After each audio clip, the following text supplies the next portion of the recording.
Hello parents, আজকে আমরা জানব 4 থেকে 6 মাস বয়সে শিশুর বিকাশের ধাপ। এই সময়ে শিশু হয়ে ওঠে আরো বেশি অ্যাক্টিভ, প্লেফুল ও সোশ্যাল। চলুন তাহলে শুরু করা যাক। আসসালামু আলাইকুম, ওয়েলকাম টু লাইফ উইথ রুবাইশা। এখানে আমি শেয়ার করি বেবি ও প্যারেন্টিং টিপস। চলুন আজকে আমরা জেনে নিই 4 থেকে 6 মাস বয়সে শিশুর বিকাশের ধাপ। শারীরিক বিকাশ। এই সময়ে বেবির মাথা স্টেডি হয়ে যায়। টামি টাইমে সে মাথা তুলে চারদিক অবজার্ভ করতে থাকে। অনেকে আবার হাতের ওপর ভর করে তার শরীরকে উপরে ওঠানোর চেষ্টা করে, আর অনেক শিশু গড়াগড়ি করে। চোখ ও হাতের সমন্বয়। এই সময় শিশু চোখ ও হাতকে কোঅর্ডিনেট করতে শিখে, মানে সে তার 2 হাতকে ব্যবহার করতে শিখে। এ সময় বেবি 2 হাত দিয়ে খেলনা ধরে এবং সেই খেলনাগুলো কিন্তু অনেক সময় মুখেও দিয়ে দেয়। সামাজিক বিকাশ।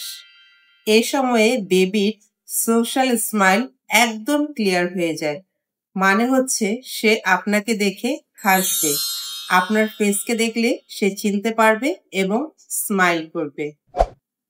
Sound and communication.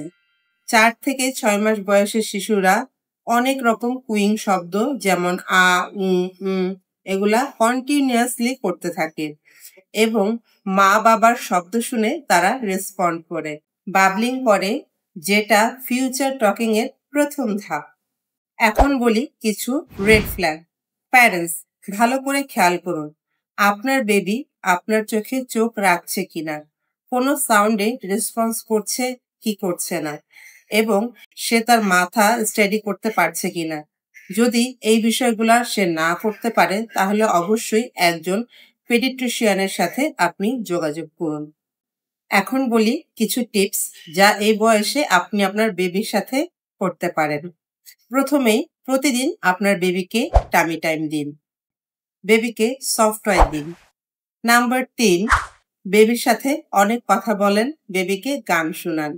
নাম্বার 4, বয়স অনুযায়ী সে তার মাইলস্টোনগুলা পার করছে কিনা সেটা কিন্তু গভীরভাবে অবজার্ভ করুন। সো প্যারেন্টস, 4 থেকে 6 মাস হলো গ্রোথ এবং হ্যাপিনেসের সুন্দর সময়। আপনার বেবি এই বয়সে কি কি মাইলস্টোন অ্যাচিভ করতে পেরেছে কমেন্টে জানান। আর হ্যাঁ, নতুন মায়েদের সাথে আমার এই ভিডিওটি শেয়ার করতে ভুলবেন না। আমার ভিডিওটি অবশ্যই লাইক করবেন আর আমার এই চ্যানেলটি সাবস্ক্রাইব করুন। আবার দেখা হবে নতুন ভিডিওতে। আল্লাহ হাফেজ।